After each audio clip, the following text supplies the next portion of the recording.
CSU sudah bisa menciptakan lokasi bunuh diri yang sempurna sejak kecil. Penjual manusia baru saja menipunya dengan mengatakan jika dia bukan ibu kandungnya. Keluar rumah dan tertabrak mobil pun tidak masalah. Segera saja, itu menjadi kenyataan.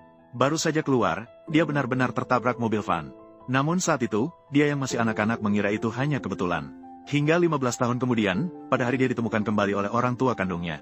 Adik perempuan yang secara aktif membawa barang-barangnya untuk menunjukkan kekuatan padanya. Namun dia sengaja menjatuhkan barang-barangnya dengan keras saat naik tangga. Lalu dengan wajah polos, dia menunjukkan bahwa kedua tangannya terluka. Dia tidak bisa langsung beradaptasi dengan barang berat kakaknya sehingga terlepas. CSU teringat pada orang yang menyiksanya dan menipunya sebelumnya, yang akhirnya mendapatkan balasan. Dia pun memperingatkannya dengan keras untuk berhati-hati agar tidak menjadi kenyataan. Tadi sangka, detik berikutnya, yang benar-benar jatuh ke tanah. Lokasi patah tangan yang baru saja dia ceritakan pun menjadi kenyataan. Saat itu, CSU akhirnya menyadari bahwa dia telah terbangun dari yang zengi. Ketika keesokan harinya dia baru tiba di sekolah baru. Dia dijebak oleh adik perempuannya yang bekerja sama dengan kekuatan sekolah. Mereka diam-diam menaruh uang kelas ke dalam tasnya. Ketika ketua kelas menyadari uang kelas hilang, dia pergi ke panggung untuk mengumumkan. Hari ini setelah uang kelas yang baru diterima menghilang tanpa jejak.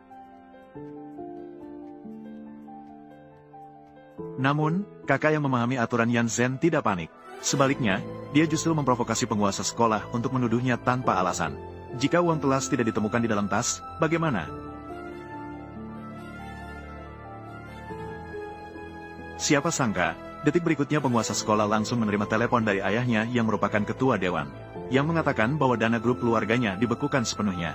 Memintanya segera kembali ke kampung halaman untuk bertani dan menjual sayuran. Adik perempuan yang tidak percaya pada tahayul masih ingin berdebat dengan kakaknya.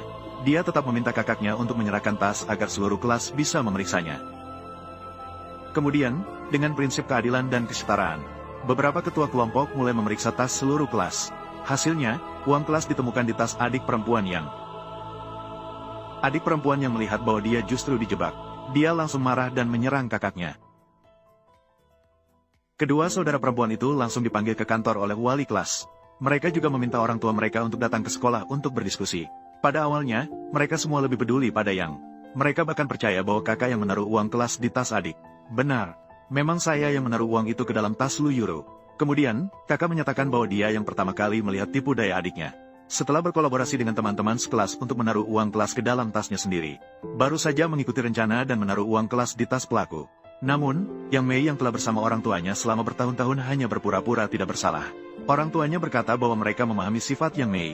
Tidak mungkin dia melakukan pencurian dan kemudian menuduh orang lain. Melihat bahwa waktunya sudah tepat, kakak Yan Zhen sengaja menjebak Yang Mei lagi. Apakah kamu berani bersumpah? Apa? Bersumpah. Kemudian